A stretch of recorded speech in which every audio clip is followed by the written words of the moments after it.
There's a universal moment we all face, almost every single day. It's that point in the afternoon or evening when a quiet rumble starts in your stomach. It's the first signal, and then your brain kicks in, asking the age-old, soul-crushing question. What's for dinner? For a lot of us, this question doesn't spark joy or creativity. It sparks a low-grade, familiar dread. You open your fridge, stare into the cold, illuminated void, and see ingredients, not a meal. You see work, you see potential for failure. And so, with a sigh, you close the door, pick up your phone, and open that food delivery app. Again, you know it's not ideal. It's expensive, it's often not that healthy, and there's a quiet, nagging voice in your head that wishes you could just take care of yourself. That you could make a simple, decent meal. But the gap between knowing how to make cereal and knowing how to make an actual dinner feels like a canyon. You see cooking shows, you see posts online of these elaborate, beautiful dishes, and you think, I could never do that. And you're right, but that's the wrong goal. The goal isn't to become a chef. The goal is to feed yourself. And you can absolutely, 100%, learn to do that. This is your practical guide to getting started. First, we have to tackle the biggest obstacle. It's not your stove, and it's not your lack of a fancy blender. It's your brain. We need to completely redefine what cooking means. Right now, your brain likely defines cooking as this complicated, hour-long, multi-step process that results in a restaurant-quality meal. This is a trap. It's the perfectionist mindset that keeps you from even starting. Think of it this way. If you wanted to start writing, you wouldn't tell yourself, my goal is to write a 500-page literary masterpiece. That's insane. You'd burn out before you typed a single word. You'd start by learning to write a sentence. Then a paragraph. Cooking is the exact same. Forget the masterpiece. Your first goal is to learn how to write a simple sentence with food. Something like, this chicken is cooked. These vegetables are edible. That's it. That's a win. You have to give yourself permission to make ridiculously simple food. Your mission is not to impress anyone. It is simply to turn raw ingredients into a warm, nourishing meal. The moment you lower the bar from gourmet chef to competent human feeder, the entire process becomes less terrifying. Now, let's move to the physical space. Your kitchen. For many non-cooks, the kitchen is a place of anxiety. It's cluttered with gadgets you've never used, pots you don't understand, and a general sense of chaos. You can't create order in a chaotic environment. So, your first practical task is to declutter. This isn't about a deep spring cleaning. It's about creating a functional workspace. Get a box. Go through your kitchen counters and drawers. That weird apple corer you got as a gift? Box. The melon baller? Box. The set of 12 dull knives? Keep one or two, box the rest. You are creating a minimalist's cooking station. You don't need 100 specialized tools to make a good meal. In fact, they actively work against you by creating visual noise and decision fatigue. All you really need to start are these 4 things. A decent chef's knife. Not an expensive one, just one that feels good in your hand. A large cutting board. This is your stage. A large, non-stick skillet or pan.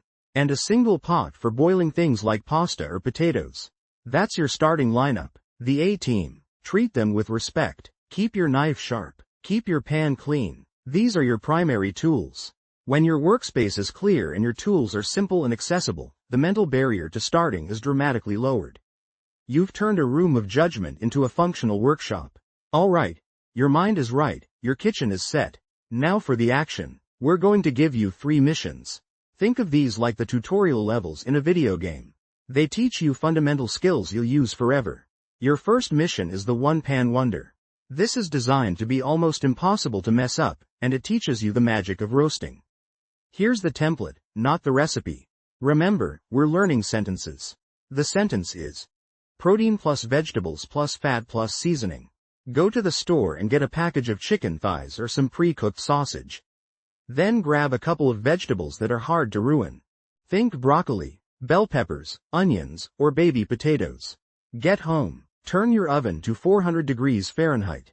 Now, put your protein and your chopped up vegetables onto a baking sheet. Drizzle them generously with olive oil. This is the fat. It helps things cook and get crispy. Now, sprinkle everything with salt and pepper. This is the seasoning. Use more than you think you need. Most beginner food is bland because people are afraid of salt. Don't be. Now, use your hands and toss everything together right there on the pan. Make sure it's all coated. Shove it in the oven for about 25 to 35 minutes. You're done. You just made a complete, healthy, and delicious meal.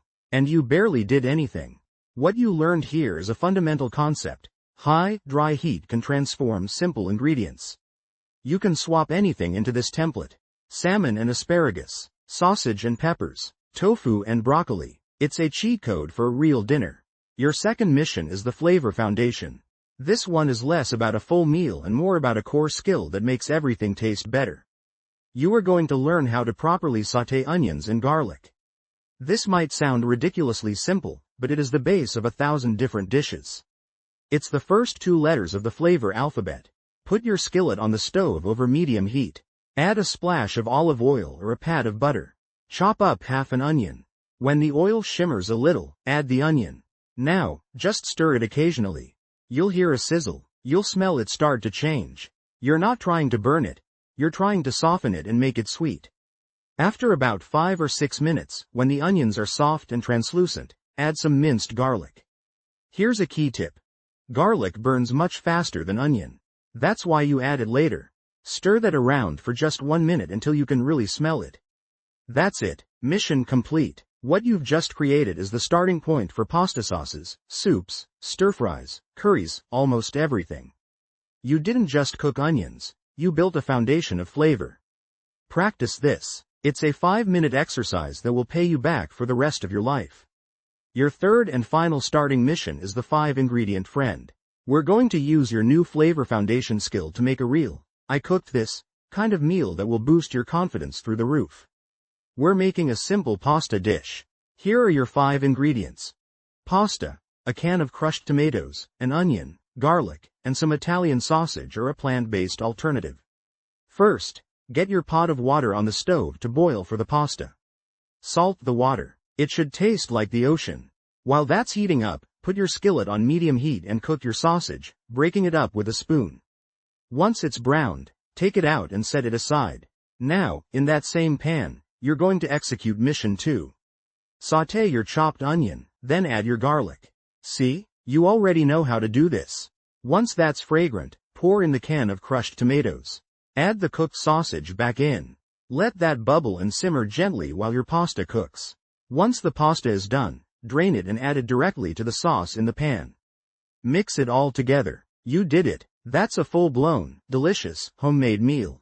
You combined skills. You controlled the process. This is the moment you prove to yourself that you can do this. The final piece of this puzzle isn't about a recipe, it's about making it a habit. Your brain is wired to follow the path of least resistance, which is why that delivery app is so tempting. You need to create a new, slightly less resistant path. Don't try to go from 0 to cooking 7 nights a week. That's a recipe for burnout. Start with 1, just 1. Pick a day. Maybe it's Sunday. Sunday is now cooking day. That's your only goal. Make one of your mission meals, or try a new variation. The next week, do it again. Once that feels easy, add a second day. This is how real, lasting change happens.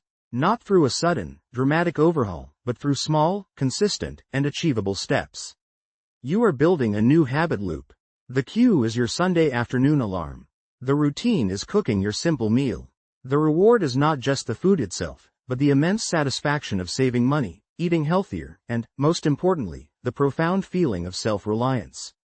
Look, this journey isn't about perfection. You will burn things. You will oversalt things. You will make things that are just, okay. Every single person who knows how to cook has a long and hilarious list of kitchen disasters. It's part of the process. The goal isn't to never fail. It's to learn that failure in the kitchen is completely low stakes. You can just order a pizza, and nobody gets hurt.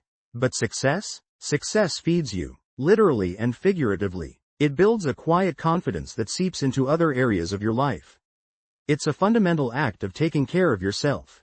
So start small. Redefine success. Make your kitchen a place of possibility, not pressure. And begin with just one simple sentence. You'll be surprised at the stories you can eventually tell.